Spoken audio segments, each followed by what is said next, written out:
Welcome to Hypnosis Today, the nation's first web TV talk show that explores the fascinating world of hypnotherapy. Hello, my name is Lisa Machenberg, and I'll be your host, covering a wide variety of subjects to help you understand the power of the subconscious mind and how hypnosis is being used today to help people achieve success, happiness, and prosperity. It is my pleasure to introduce you to Bob Choate, who is integrating hypnotherapy with life coaching. Welcome, Bob. Thank you. Now, Bob, you're a hypnotherapist, and Yes. you're also a life coach. Where did you get your training in hypnotherapy? At HMI, graduated in February of 2002. And your training in being a life coach? Yeah, the Schools of Coachville was actually founded by the founder of the modern coaching movement, Thomas Leonard, who founded the International Coach Federation. Well, it makes perfect sense that you would integrate these two very interesting disciplines. Tell me a little bit about how you do it. Basically, what I do, and it all depends on the client, Of course. but I would use the tools that I learned at HMI to dig deep into their reasons, find out in their subconscious mind what is going there. So, Yes. so I would go down there, give suggestions, and then from there I would take them into the coaching aspects. So after the hypnotherapy, the coaching, I would give them challenges per week. So with the hypnotherapy, you're finding out what the old subconscious beliefs are. Yes. Using hypnotherapy to replace them. But life coaching is much more directive than hypnotherapy, where you're actually giving assignments, direction, or you call them. Challenges. Give me an example. Well, the reason I call them challenges is something that stems back to my days in the Marines, okay? And it does work. So challenges are basically action steps that they have to take. An example, I would give, for example, somebody who's wanting to lose weight. Yes. So they would actually have to go and do research. They have to research the foods that they would eat. So part of that research would be going to a grocery store and looking at the labels. Sure. And going on the internet, find out what are healthy foods, what are not healthy, and including the restaurants they eat at, what's healthy and what's not healthy. Even though it's a challenge, it's a very hypnotherapy-esque exercise because, as you know, people are more suggestible to things that they discover and they decide than things that we tell them. So combined with the challenge, the action step, what are some of the hypnotherapy suggestions that you use for the subconscious mind around that light and healthy body? Okay, what I want to do is not have a person focus on losing weight, but of getting healthy. So I would tell them that you're actually getting healthier and healthier and healthier. And part of that process is I have a belief that underneath all the stuff that they're holding on to is inside there's a golden self.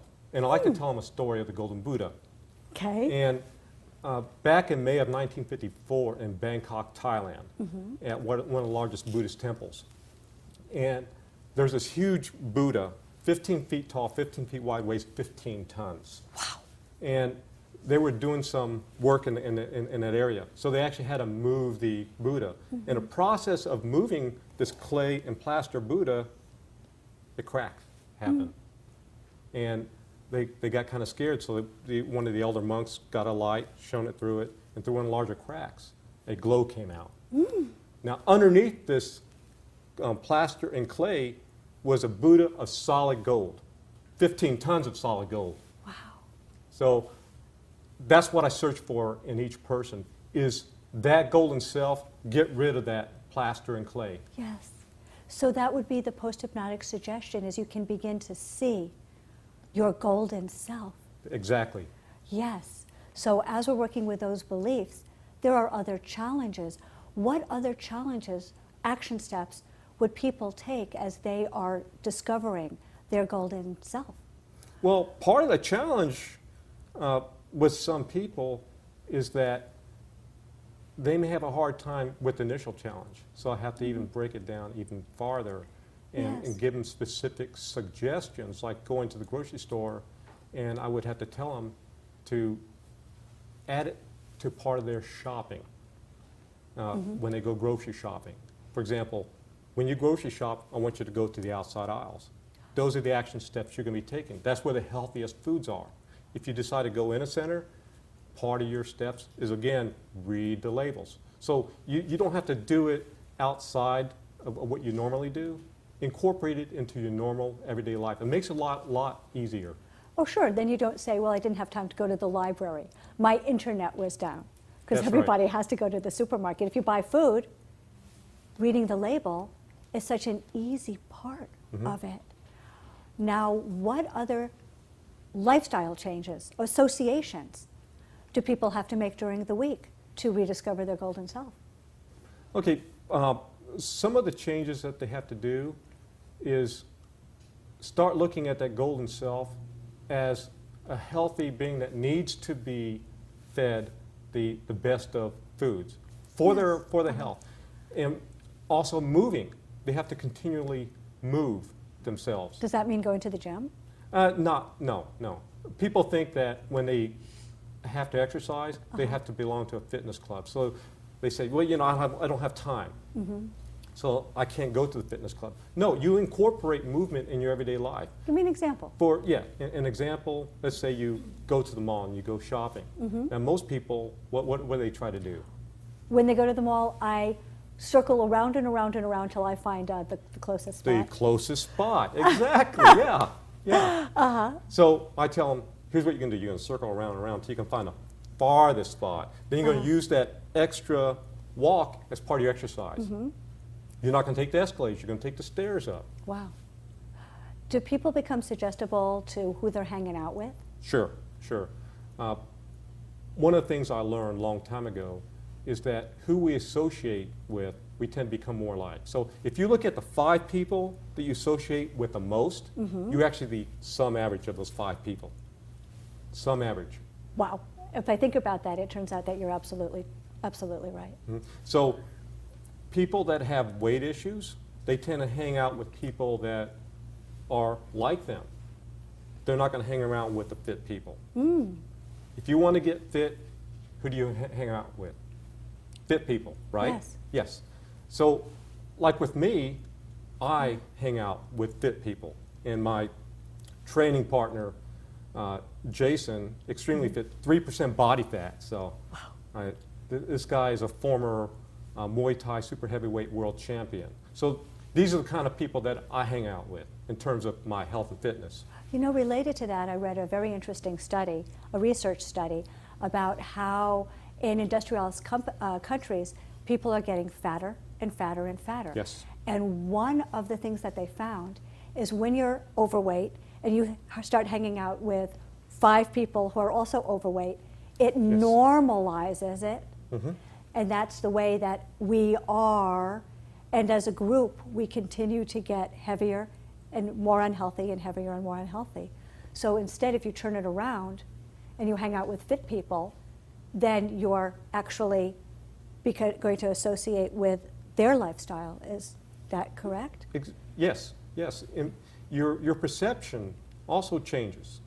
And as that changes, and as you see how people that are fit and what they actually do and what they actually eat, that becomes normal to you. Yes. So give us a couple more of post-hypnotic suggestions that we can use in our practice to help people achieve that light and healthy body. We talked about the golden self, the golden Buddha. Yes. Give us some other ones. Okay, you're going to, under suggestion, I tell them, you're going to start seeing healthy foods as a fuel to fuel your body. And that's all foods are for. You're going to start enjoying to eating healthy, to fuel your muscles for positive growth, to give you the energy that you need to move through the day. And the second is the movement. Yes. Again, you're going to start building the strength in your body and building up that self through your movements. And I love it. Yes. Now, Bob, I'll tell you something. I deal with a lot of weight loss clients. Sure. And one of the things that I find in my private practice, and I don't want to know if you do too, is that my weight loss clients seem to do a lot of self-sabotage. Yes. The stated goal is one thing, and yet the action, the food, and the movement is the exact opposite.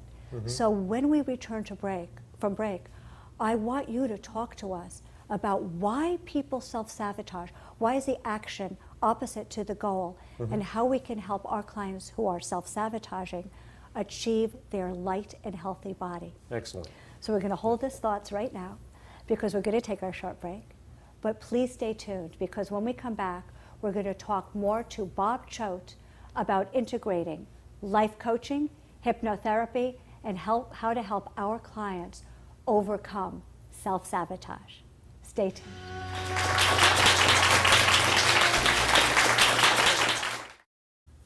And then from there, I would take them into the coaching aspects. So after the hypnotherapy, the coaching, I would give them challenges per week. So with the hypnotherapy, you're finding out what the old subconscious beliefs are. Yes. Using hypnotherapy to replace them. A little bit about how you do it. Basically what I do, and it all depends on the client, Of course. but I would use the tools that I learned at HMI to dig deep into their reasons, find out in their subconscious mind what is going there. So, Yes. so I would go down there, give suggestions. Therapist, and Yes. you're also a life coach. Where did you get your training in hypnotherapy? At HMI, graduated in February of 2002. And your training in being a life coach? Yeah, the Schools of Coachville was actually founded by the founder of the modern coaching movement, Thomas Leonard, who founded the International Coach Federation. Well, it makes perfect sense that you would integrate these two very interesting disciplines. Tell me a little. My name is Lisa Machenberg, and I'll be your host, covering a wide variety of subjects to help you understand the power of the subconscious mind and how hypnosis is being used today to help people achieve success, happiness, and prosperity. It is my pleasure to introduce you to Bob Choate, who is integrating hypnotherapy with life coaching. Welcome, Bob. Thank you. Now, Bob, you're a hypnotherapist.